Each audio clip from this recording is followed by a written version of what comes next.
এখন আমরা দেখব খাদ্য অধিদপ্তরের উচ্চমান সহকারীর প্রশ্ন সমাধান। এই প্রশ্নটা 2021 সালের, মানে 2021 সালে পরীক্ষাটা হয়েছিল। তো এখান থেকে আমরা প্রথমে গণিত অংশের সমাধান দেখব, তারপরে বাকি অংশগুলোর সমাধান দেখে নিব। তো গণিত অংশের সমাধানটা প্রথমে দেখি। এই যে এই 5 নম্বর প্রশ্নটা হচ্ছে অঙ্ক। এখানে বলা হচ্ছে দুটি সংখ্যার অনুপাত 4:3 এবং গসাগু 4 হলে বৃহত্তম সংখ্যাটি কত। তাইলে 5 নম্বর, দুটি সংখ্যার অনুপাত কত, 4:3।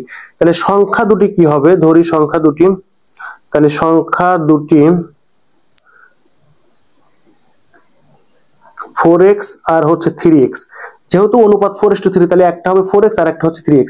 এবং এদের গসাগু, তাহলে এদের গসাগু কি হবে, এদের গসাগু গসাগু কি দুটোর ভিতরে যেটা কমন, তাহলে এদের ভিতরে কমন কি আছে, x। তাহলে গসাগু হচ্ছে x। কেন গসাগু নিলাম, কারণ আমাদের গসাগুর মান দেওয়া আছে, এই জন্য এটা নিলাম।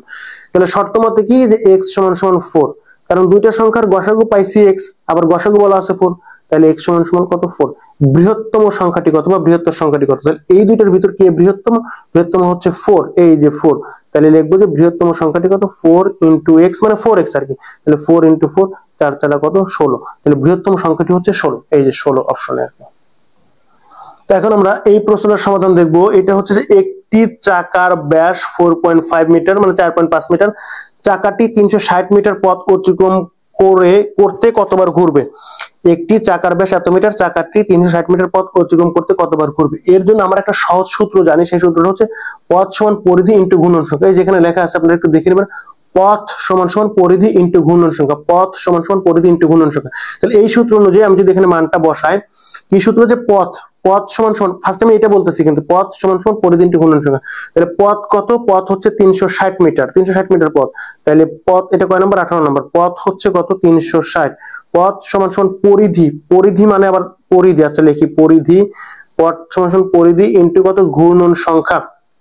ঘূর্ণন সংখ্যা কতবার ঘুরবে আমরা ওইটাই বের করবো। ঘূর্ণন সংখ্যা ধরে নিলাম হচ্ছে n, শেষ। এখন যেটা করব, যে 360 পরিধি মানে কত, 2 পাই r ইনটু কত, n, nটা আমরা বের করব। তাইলে 2 ইনটু পাই মানে কত, আমরা জানি 22/7। পাই মানে কত, 22/7, 22/7 ইনটু কত, r ইনটু কত, n। এখন একটু সাজায় লিখি, যে ইংলিশে লিখি তাহলে বুঝতে সুবিধা হবে। 360 ইনটু এই 7টা কি ভাগ ছিল, এ পাশে এসে গুণন হবে। ইংলিশে লিখছি কিন্তু সবগুলা। তাহলে 2 আর 22 গুণন ছিল, এ পাশে এসে কি ভাগ হবে, 2 × 22 সমান সমান r। ব্যাস বলা ছিল কত, ব্যাস দেওয়া আছে কিন্তু, তাইলে এইখানে d/2 হবে ব্যাসার্ধ। এই যে r সমান সমান আমরা কি জানি, d/2। আমাদেরকে d এর মানে দেওয়া আছে, সেটা কত, 4.5। তাহলে r এর পরিবর্তে কি লিখবো, 4.5/2 ইনটু কত, n। মানে এইটুককে আমরা এই পাশে নিয়ে আসছি, এইটুককে আমরা এই পাশে নিয়ে আসছি। এখন এই পাশে পড়ে আসে হচ্ছে r আর n, r মানে হচ্ছে d/2। তাহলে d/2 আর হচ্ছে n। তাহলে আমরা এখান থেকে যেটা বের করব সেটা হচ্ছে n এর মান। তাহলে n এর মান ফার্স্টে বের করি। n টা হচ্ছে আমাদের গুণন সংখ্যা। তাহলে এখান থেকে আমরা লিখতে পারি, এইটা ভাগ ছিল, এই পাশে সেই গুণন হবে। তাহলে এটা এভাবে লেখা যায় যে 360 গুণন 7 গুণন 2টা ভাগ ছিল, এই পাশে গুণন হবে।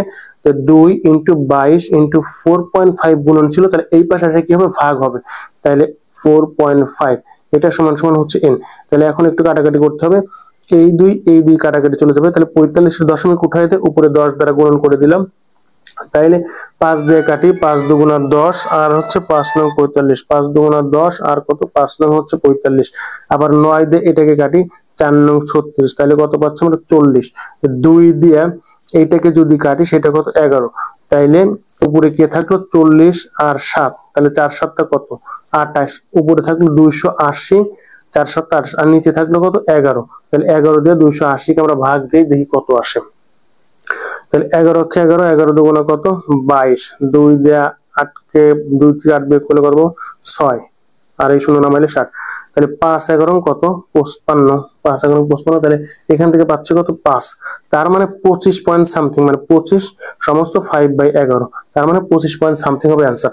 এখানে 25 পয়েন্ট সামথিং ডাইরেক্ট 25 আছে, তাহলে অ্যান্সার হবে কত, 25 বার। এখন আমরা এই প্রশ্নটা দেখবো। এখানে বলা আছে যে কোন ত্রিভুজের 3টা বাহুকে বর্ধিত করলে উৎপন্ন বহিস্থ কোণ তিনটির সমষ্টি কত হবে।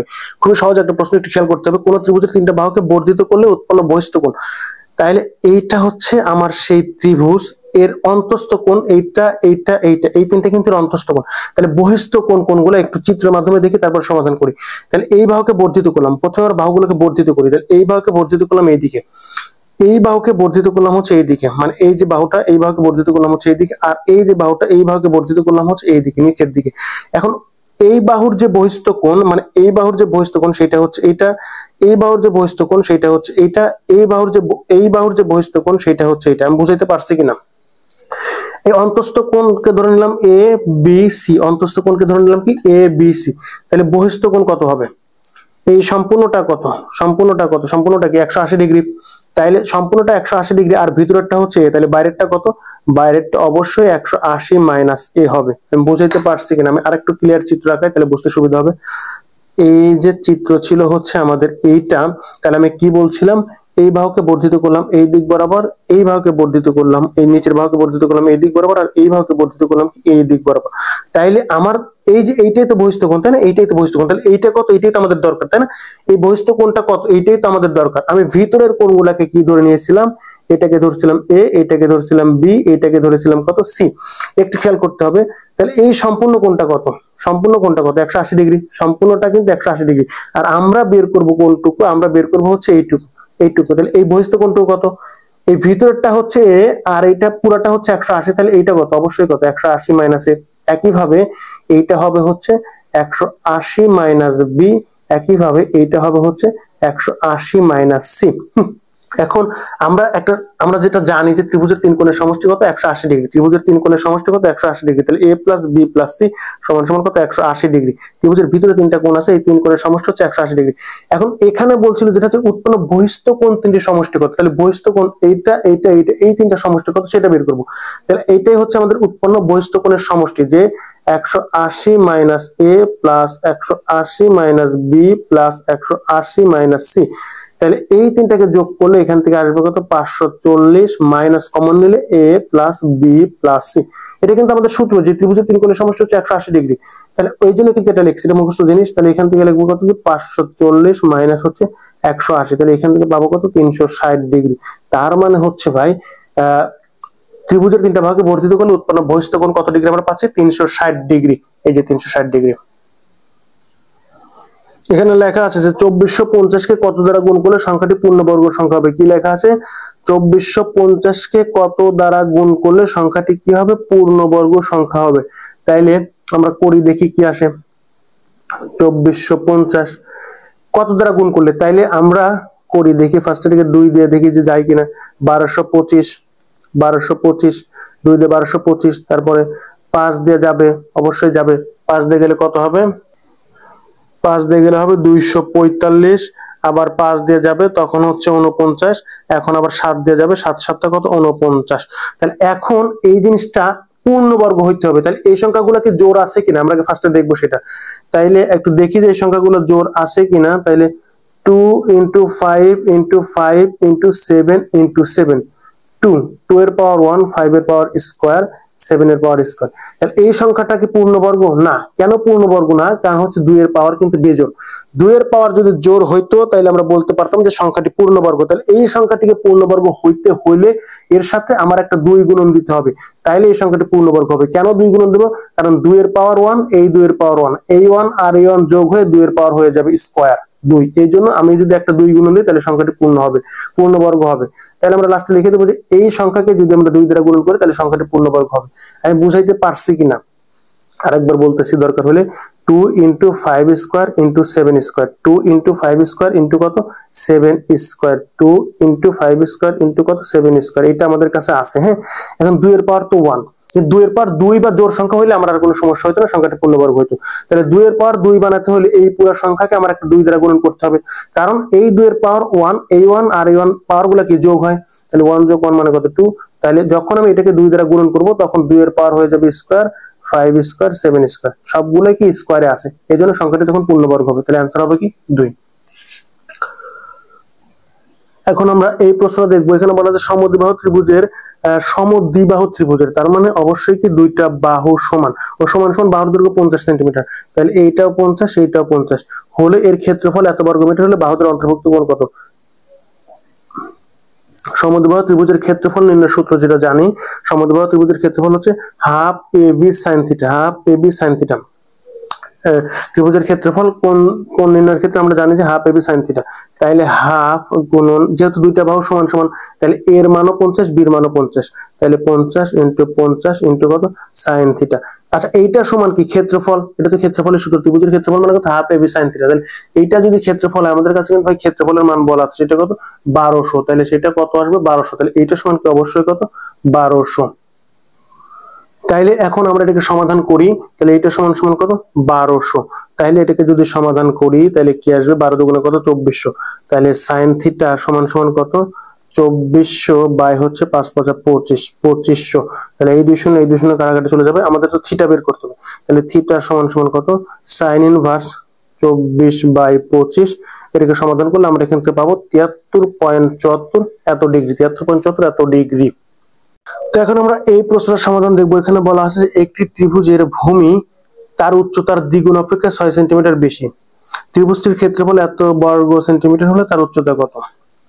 কি বলা আছে, একটি ত্রিভুজের ভূমি, তাহলে ভূমি ভূমি সমান সমান উচ্চতার দ্বিগুণ, তার মানে 2 ইন্টু উচ্চতা, তার উচ্চতার দ্বিগুণ অপেক্ষা 6 সেন্টিমিটার বেশি, এই যে 6 সেন্টিমিটার বেশি, একটি ত্রিভুজের ভূমি তার উচ্চতার দ্বিগুণ অপেক্ষা 6 সেন্টিমিটার বেশি। তাহলে আমি যদি উচ্চতা সমান x ধরে নিই, আমি কি ধরবো উচ্চতা সমান যদি x ধরি, তাহলে এটা কি হবে ভূমি মান কত আসবে, তাহলে ভূমি সমান সমান 2x + 6, উচ্চতা x হলে ভূমি সমান কত 2x + 6।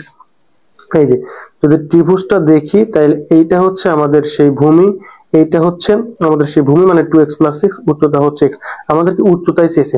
এখন ত্রিভুজটির কি দেওয়া আছে ক্ষেত্রফল দেওয়া আছে, তাহলে ত্রিভুজের ক্ষেত্রফল সমান সমান আমরা কি জানি হাফ গুণন ভূমি গুণন কত উচ্চতা, ত্রিভুজের ক্ষেত্রফল সমান হাফ গুণন ভূমি গুণন উচ্চতা, এবং ক্ষেত্রফলের মান কত 810 দেওয়া আছে কিন্তু, তাহলে 810 সমান সমান হাফ গুণন ভূমি মানে কত 2x + 6 গুণন উচ্চতা মানে কত, উচ্চতা কত ধরেছিলাম x। এখন এটাকে একটু সমাধান করতে হবে আমাদেরকে, একটু সমাধান করি। তাহলে 810 2 ছিল এই পাশে, তাহলে আচ্ছা এই পাশে করি দেখি কি অবস্থা হয়। 810 গুণন দুইটা ভাগ ছিল পাশে গুণন হলো, তার মানে কত পাশে কত 2x² প্লাস হচ্ছে 2x² প্লাস হচ্ছে 6x। এখন 2টা যদি কমন নেই, কমন নিয়ে নিই, তাহলে 810 গুণন 2 সমান সমান 2 কমন নিলে x² প্লাস কত 3x। এখন এই 2 আর এই 2 কাটাকাটি চলে যাবে, তাহলে এখন x² প্লাস 3x মাইনাস 810 সমান সমান কত 0। এটা একবার এখন মানে এটাকে এই পাশে চিন্তা করলাম, 810 কে ওই পাশে চিন্তা করলাম, পর 810 কে এই পাশে নিয়ে আসলাম, তাহলে মাইনাস হলো। এখন যেটা করব মিডল টার্ম করতে হলে আমাদের যেটা করতে হবে 27 আর 30, 27 আর 30 এটা গুণন করলে আমরা পাই হচ্ছে 810, এবং এটা যোগ বিয়োগ করলে আমরা +3 পাই। তাহলে দেখি যে x² minus x² plus 30x minus 27x minus 810, যেহেতু আমাদের +3 দরকার এই জন্য এটা করলাম। তাহলে x কমন নিলে x প্লাস 30 মাইনাস 27 কমন নিলে এখানে থাকবে x প্লাস 30 সমান সমান 0। তাহলে x সমান সমান আমরা একটা পাবো -30 যেটা আমাদের গ্রহণযোগ্য নয়, আর একটা পাবো x সমান সমান 27। এটা কেন গ্রহণযোগ্য নয়, কারণ আমাদের নির্ণয় করতে বলছিল যে উচ্চতা কত, উচ্চতা কখনোই নেগেটিভ হয় না, উচ্চতা কখনোই ঋণাত্মক হতে পারে না, তাহলে x সমান সমান 27। এই যে 27 এত কিন্তু সেন্টিমিটার ভাই, এটা কিন্তু মিটারও থাকতে পারে, আপনারা খেয়াল করবেন যে এককগুলো দেওয়া থাকবে সেই একক অনুসারে आंसर হবে। এখন এখানে সেন্টিমিটার এককে দেওয়া ছিল, তাহলে x এর মান কত 27 সেন্টিমিটার।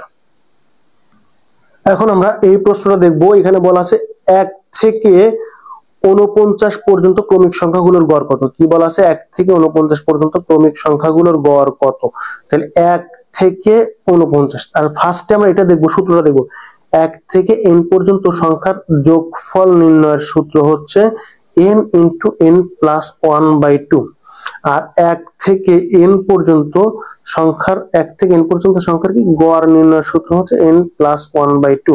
আমাদেরকে কি চাইছে গড় চাইছে, তাহলে আমরা এটা লিখব যে 1 থেকে 49, 1 থেকে 49 পর্যন্ত সংখ্যার ক্রমিক সংখ্যার গড়, তাহলে 1 থেকে 49 সংখ্যার গড়, 1 থেকে 49 পর্যন্ত সংখ্যার গড়, তার মানে কত 49 + 1/2, তার মানে 50/2, কাটাকাটি করলে কত 25। তাহলে এদের সংখ্যার গড় কত 25।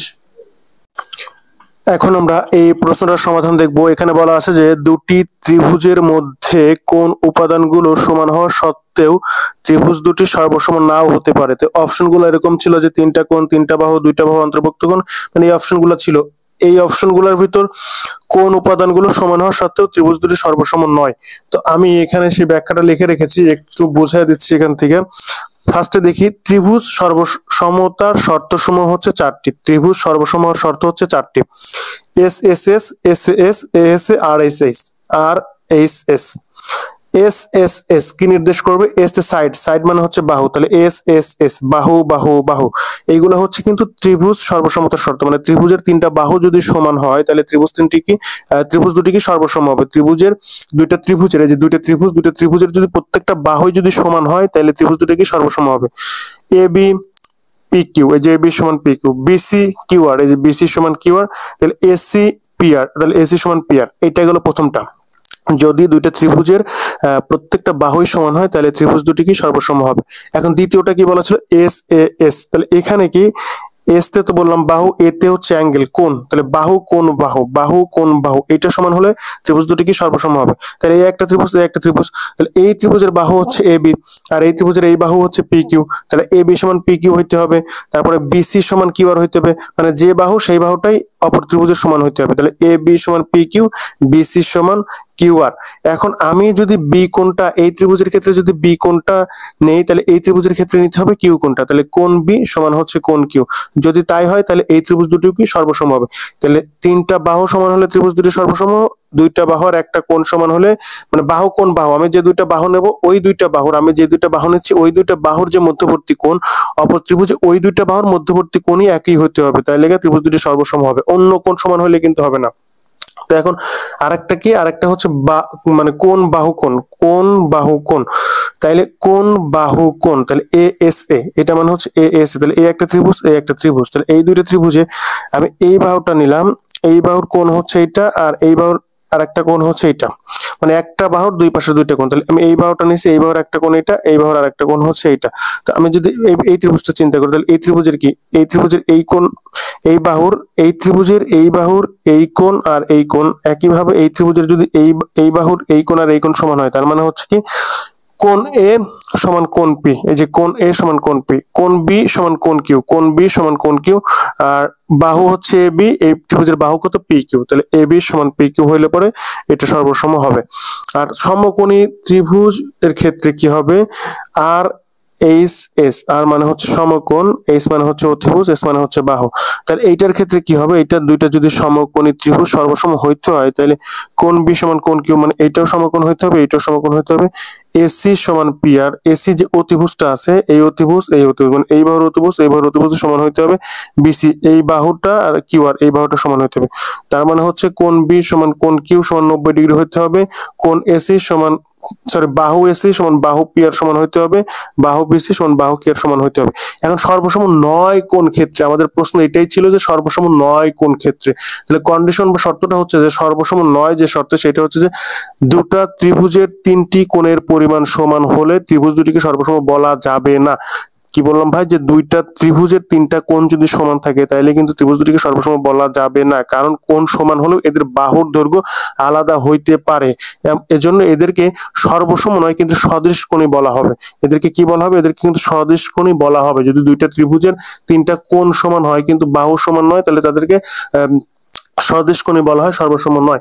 তাইলে এই যে দুইটা ত্রিভুজ দেওয়া আছে এদের প্রত্যেকটা কোণ কত? 60 ডিগ্রি, এইটারও প্রত্যেকটা কোণ 60 ডিগ্রি, কিন্তু এইটার একটা বাহু 3 সেন্টিমিটার আর এইটার বাহু হচ্ছে 4 সেন্টিমিটার। তাহলে কি এই দুইটা সর্বসম হবে? না, সর্বসম হবে না। তাহলে ত্রিভুজ দুটার কোণগুলা সমান কিন্তু তারা বাহুগুলা সমান না, এজন্য তারা সদৃশ কোণী। তাই আমরা সবসময় বলবো যে ত্রিভুজের দুটি কোণ সমান হইলেও ত্রিভুজের তিনটি কোণ সমান হলেও তাদেরকে সর্বসম বলা যাবে না, তাদেরকে বলতে হবে কি সদৃশ কোণী। আশা করি বিষয়টা বুঝতে পারছেন। এখন আমরা পরের প্রশ্নটা দেখব।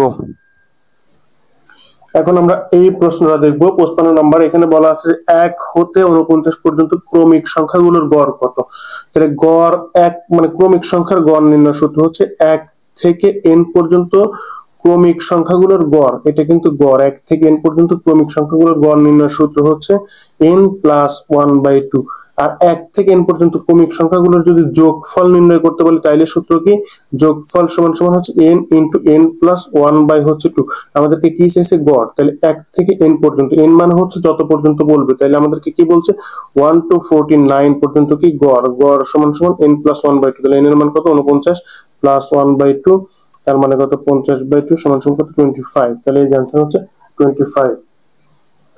তো এখন আমরা এই প্রশ্নের সমাধান দেখব 63 নাম্বার। এখানে বলা আছে যে পিতা ও দুই পুত্রের বর্তমান বয়সের গড় হচ্ছে 20 বছর। 2 বছর পর দুই পুত্রের গড় বয়স 12 বছর হলে পিতার বর্তমান বয়স কত? তাহলে পিতা ও দুই পুত্রের বর্তমান বয়সের গড় হচ্ছে 20 বছর। তাহলে আমি পিতাকে ধরে নিলাম হচ্ছে পি, আর যেহেতু দুইটা পুত্র তাহলে একটা পুত্রকে ধরে নিলাম S1 আর একটা পুত্রকে ধরে নিলাম হচ্ছে S2।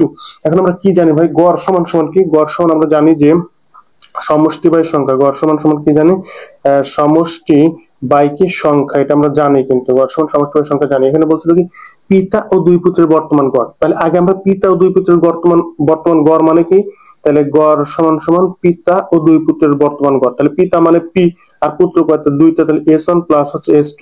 তাহলে মোট ব্যক্তি কয়জন হচ্ছে 3 জন, তাই কি 3 দ্বারা ভাগ। বুঝছি কিনা বিষয়টা, গড় মানে হচ্ছে মোট ব্যক্তি কয়জন, উপরে ব্যক্তি হচ্ছে 3 জন, এবং এই জন্য যতটি ব্যক্তি হবে তত দ্বারা ভাগ, তাহলে 3 জন ব্যক্তি, এই জন্য 3 দ্বারা ভাগ। এবং গড় বয়স কত ছিল, 20 বছর, তাহলে গড়ের জায়গায় কি আসবে, 20 আসবে। তাহলে 20 সমান সমান হচ্ছে p plus S1 plus S2 by কত, বাই হচ্ছে 3।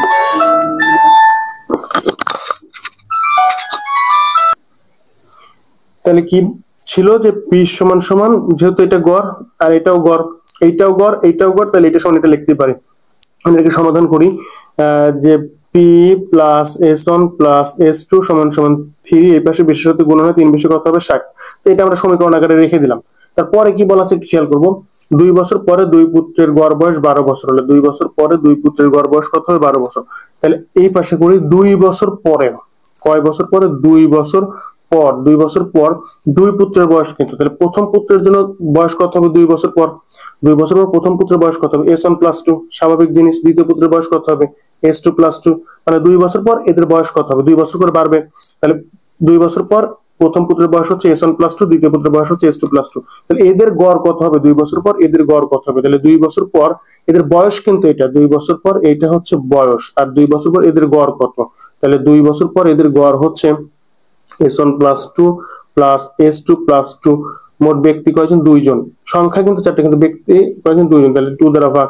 তার মানে এখান থেকে লিখতেই পারি, এখানে আবার কিন্তু আমাদের বলে দিছিল এই যে 2 বছর পর দুই পুত্রের বয়সের গড়, তাহলে 2 বছর পর দুই পুত্রের বয়সের গড় কিন্তু এইটা, তাহলে 2 বছর পর দুই পুত্রের বয়সের গড় কত বলা আছে, 12। তাহলে এই গড়ের জায়গায় কে বসবে, 12 সমান সমান S1 প্লাস S2 প্লাস 4, আর নিচে হচ্ছে 2, তাহলে 12 দুগুণে কত, 24। তাহলে S1 প্লাস S2 সমান সমান কত, 24 মাইনাস 4, তাহলে S1 প্লাস S2 সমান সমান কত, 20।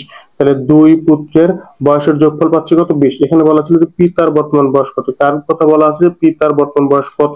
তাহলে আমরা এই মানটা যদি 1 নম্বর সমীকরণে বসায় দিই তাহলে কিন্তু পিতার বর্তমান বয়স পেয়ে যাব। তাহলে পি প্লাস, এটা হচ্ছে আমাদের 1 নম্বর ধরে নিয়েছিলাম, S1 প্লাস S2 মানে কত, 20 সমান সমান কত, 60। তাহলে পি সমান সমান কত, 60 মাইনাস 20, তাহলে এখান থেকে পাচ্ছি কত, 40। তাহলে আমরা বলে দেবো যে 12 বছর পরে পিতার বর্তমান বয়স হবে কত, 40 বছর। তাইলে 12 বছর পরে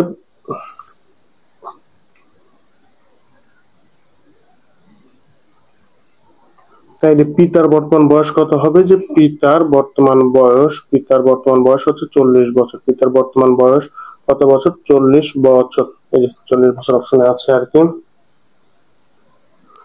এখন আমরা এই 68 নম্বর প্রশ্নটা দেখবো। এখানে বলা হচ্ছে এত রেখাটির ঢাল কত। তাইলে এই সমীকরণ x plus by plus c সমান 0, এরকম কোন সমীকরণের ঢাল কি, ঢাল সমান সমান হচ্ছে সূত্র হচ্ছে মাইনাস এক্স এর সহগ বাই মাইনাস এক্স এর সহগ বাই হচ্ছে y এর সহগ।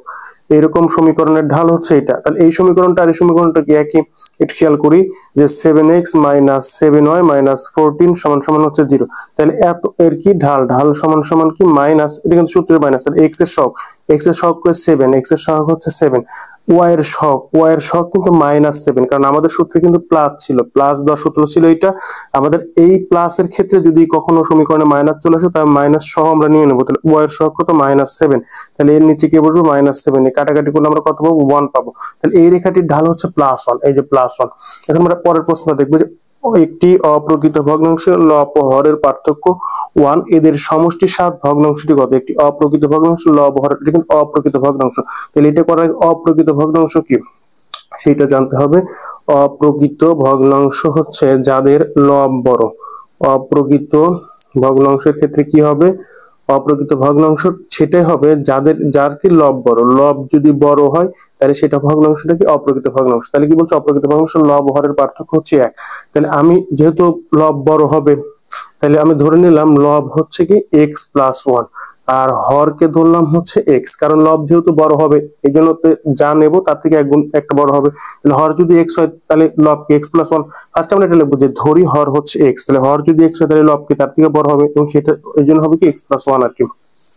তো এদের পার্থক্য হচ্ছে 1, এদের সমষ্টি 7, ভগ্নাংশটি কত? এদের সমষ্টি কিন্তু 7। তাহলে সমষ্টি যদি 7 হয় তাহলে শর্তমতে কি x+1 + x = কিন্তু 7। এই যে এই লাইনটা, এই যে এই লাইনটা, এদের সমষ্টি 7। তাহলে শর্তমত হচ্ছে এটা হচ্ছে 7। তাহলে আমরা এটা লিখতেই পারি যে 2x = 7 - 1, তার মানে 2x = কত? 6। 2x হচ্ছে 6, তাহলে x = কত? 3। x = 3। এখন আমাদের কাছে কি চেয়েছে যে ভগ্নাংশটি কত? আচ্ছা, x = 3 আমরা তো পেয়ে গেছি, তাহলে তো আমার দরকার নেই। তাহলে লব সমান কি লিখতে পারি? x+1, তার মানে কত? 3+1, তার মানে হচ্ছে 4। আর হর সমান কত? x, হর সমান 3। তাহলে ভগ্নাংশটি কি হবে? ভগ্নাংশটি হচ্ছে লব বাই হর। কি হবে? লব বাই হর। লব মানে কত? 4 বাই হচ্ছে 3, এই যে লব বাই হর।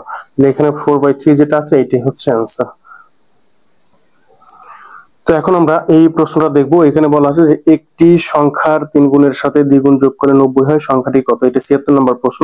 তাহলে আমি ফার্স্টে ধরে নেব যে সংখ্যাটি হচ্ছে x। এটা আমি ফার্স্টে কি ধরে নেব? আমি ফার্স্টে ধরে নেব যে সংখ্যাটি হচ্ছে x। তাহলে সংখ্যাটির 3 গুণের সাথে দ্বিগুণ যোগ করব। তাহলে x এর 3 গুণ মানে কত? 3x। এর সাথে কি দ্বিগুণ যোগ করব, তাহলে প্লাস হচ্ছে 2x, যোগ করলে কত হবে? 90 হবে। এটা হচ্ছে আমাদের শর্ত মতে সংখ্যাটির 3 গুণের সাথে দ্বিগুণ যোগ করলে যোগফল হচ্ছে 90 হয়। তাহলে এটা পাচ্ছি, তার মানে এখান থেকে কত? 5x = হচ্ছে 90। তাহলে x = কত? 90/5, কাটাকাটি করলে আসবে হচ্ছে 18, কারণ হচ্ছে 5 18 90। তাহলে এই অ্যান্সার হচ্ছে 18। এখন আমরা এই প্রশ্নটা দেখবো। এই 82 নাম্বার। এখানে বলা আছে যে sec a + tan a = 5/2 হলে sec a - tan a সমান কত?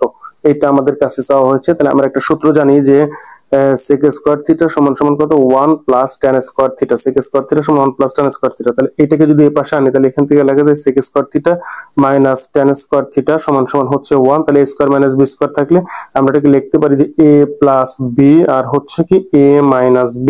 এটাকে লেখা যায় যে a + b R a - b। এই সূত্রে বসালে আমরা পাচ্ছি হচ্ছে এই লাইনটা। তা আমাদের sec a + tan a এটার মান দেওয়া আছে 5/2। আচ্ছা, আমরা কিন্তু থিটা দিয়ে করতেছি, প্রশ্নে থিটার জায়গায় a লেখা আছে, একই জিনিস আপনারা a লিখে নেবেন আর কি। তাহলে sec a + tan a মানে কত? 5/2। তাহলে আমরা এখান থেকে লিখতে পারি যে 5/2 sec থিটা মাইনাস হচ্ছে tan থিটা সমান কত? 1। তাহলে sec থিটা tan থিটা সমান কত? 1/5/2, বা এটা সমান কত আসবে? যে 2/5। তাহলে এটা মানে কত? 2/5। এই যে সেই 2/5। এখন আমরা এর পরের প্রশ্ন দেখবো। এখানে বলা আছে যে 4/0.125, তার মানে হচ্ছে যে 4 ভাগ মানে 4 এর নিচে হচ্ছে কত আছে? 0.125। এটা 4 এর নিচে। তাহলে এই দশমিক তুলে দিলে উপরে কি একটা দশমিকের জন্য একটা, আর দশমিকের পরে কয়টা সংখ্যা আছে? 3টা সংখ্যা আছে। এর জন্য কি 3টা শূন্য। দশমিকের পরে 3টা সংখ্যা আছে, এর জন্য 3টা শূন্য। তাহলে এটাকে কি করতে হবে? কাটাকাটি করতে হবে। তাইলে আমরা কেমনে কাটাকাটি করতে পারি? একটু কাটাকাটি করি, দেখি কত আসে। 4, আচ্ছা এইখানে কাটাকাটি করা যাবে, এখানে করি, একটু ভেঙে নেই। 4 × 100 × 10 বাই হচ্ছে কত? 125। তাহলে আমরা যদি 25 দিয়ে কাটি, 5 25 125, আর হচ্ছে 4 25 100, আমরা একটু আমাদের সুবিধার জন্য একটু ছোট করে নিলাম। 25 দিয়ে কাটছি, 5 25 125, 4 25 100। তাহলে 4 4 16, আর 16 আর 10 কত? 160। তার মানে কত? 160 বাই হচ্ছে 5। এখন এটাকে যদি আমরা ভাগ করি তাহলে কত আসে? 5 বাই হচ্ছে 160।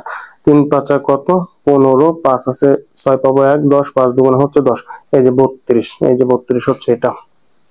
তো এখন আমরা 88 নম্বর প্রশ্নটা দেখবো। এখানে কি বলা আছে যে একটি কাজ 9 জন লোক 12 দিনে করতে পারে, অতিরিক্ত 3 জন লোক নিয়োগ করলে কাজটি কত দিনে শেষ হবে। তাহলে একটি কাজ 9 জন লোক 12 দিনে করতে পারে, কি চাওয়া হয়েছে, কাজটি কত দিনে শেষ হবে। আমাদের কাছে কি চাওয়া হয়েছে, দিন চাওয়া হয়েছে। তো আমাদের কাছে যাকে চাওয়া হয় তাকে আমরা এই ডান পাশে লিখি, যাকে চাওয়া হয় তাকে ডান পাশে লিখি, আর যেটা চাওয়া হয় না তাকে বাম পাশে লিখি।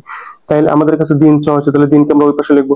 তাহলে কি 9 জন লোক একটি কাজ করতে পারে 12 দিনে। আপনারা অবশ্যই সুন্দর করে এভাবে লিখবেন যে 9 জন লোক একটি কাজ করে কত দিনে, একটি কাজ করে 12 দিন। এভাবে লিখে নেবেন যে 9 জন লোক একটি কাজ করে কত দিনে, 12 দিন। তাহলে একজন লোক, 9 জন লোকের যদি 12 দিন লাগে তাহলে একজন লোকের কি বেশি লাগবে। ওই কাজটা, একটা কাজ একটু বোঝেন, একটা কাজ যদি 9 জন লোক 12 দিনে করে, ওই কাজটা যদি একজনকে বলা হয় যে আপনি করেন, তাহলে কি তার ক্ষেত্রে সময়টা বেশি লাগবে।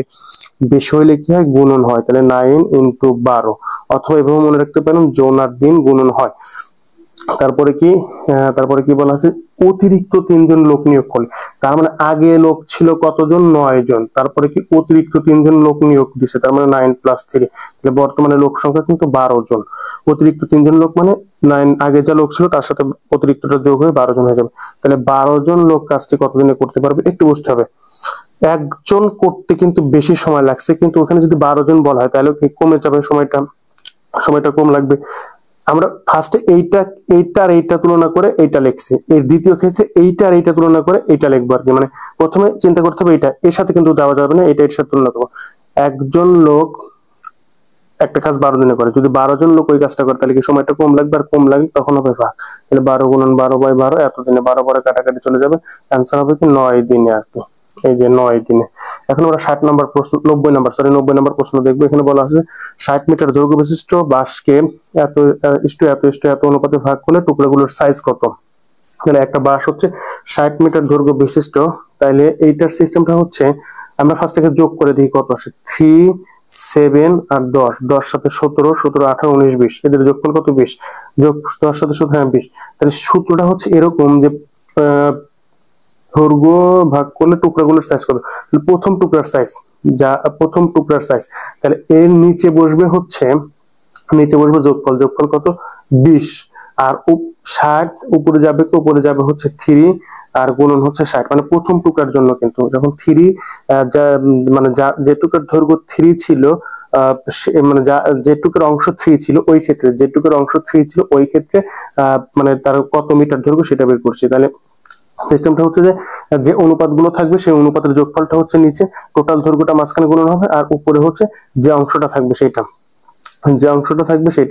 তাহলে এখন এইটা কাটাকাটি করলে কি হবে, 2 দিয়ে 6 কাটলে 3, 3 3 কত, 9, এত কিসে থাকবে, মিটারে থাকবে, 9 মিটার প্রথমটার জন্য। এখন দ্বিতীয়টা দেখি, তার মানে দ্বিতীয় ক্ষেত্রে কি হবে, উপরে কে থাকবে, অবশ্যই কি 7, কারণ 7 অংশের জন্য বের করতেছে। উপরে কে থাকবে 7 অংশ, আর নিচে কে থাকবে, নিচে থাকবে কিন্তু ওই 20, টোটালটার যে যোগফল সেটা। আর এখানে মানে বাসটা টোটাল কত মিটার ছিল, 60 মিটার, গুণন হচ্ছে 60। তাহলে একই জিনিস, 3 × 20 = 60, 3 × 7 কত, 21। তাহলে এটাও 21 মিটার, একটা পাচ্ছি 21 মিটার, একটা পাচ্ছি 9 মিটার, আর একটা কত ছিল 10। তার মানে কি 10/20 গুণন হচ্ছে 60।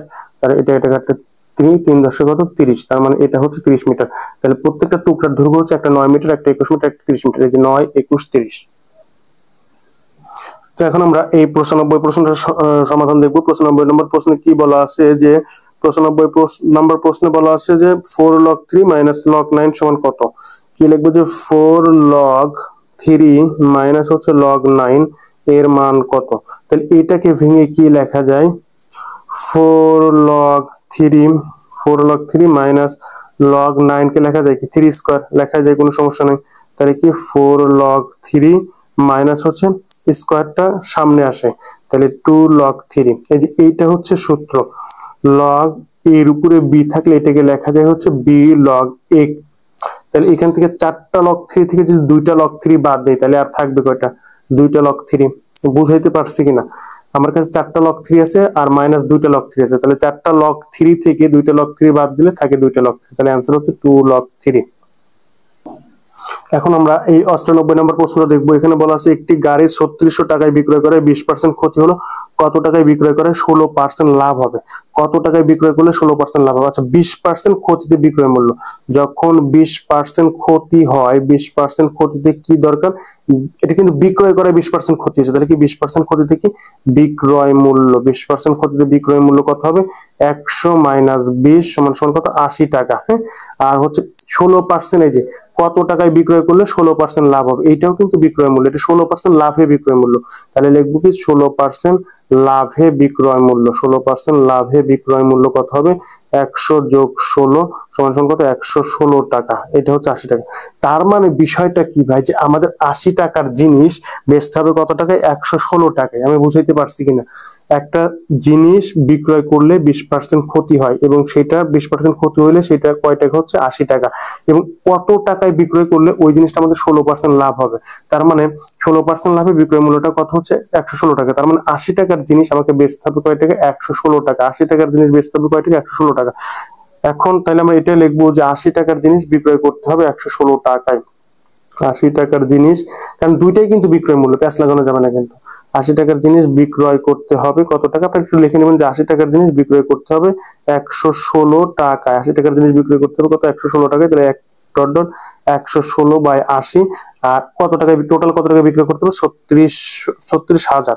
36,000 ডট ডট 116 গুণন 36,000 আর নিচে কত? 80।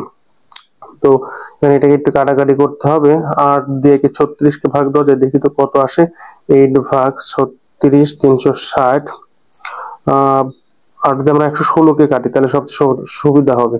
116, 8 হচ্ছে 8, 8 আছে 11 পাবো, 9, 8 9 10 11 3 36, তাও তো হচ্ছে না। তাহলে আমরা এক কাজ করি, আমরা 8 দিয়ে 360 কে কাটলে এখান থেকে পাবো হচ্ছে 45, এখান থেকে কত পাবো? 45। তাহলে 116 আর 45 গুণন করলে আমরা পাবো হচ্ছে, এখান থেকে কত গুণন করলে আমরা পাবো হচ্ছে 52,200। 52,200।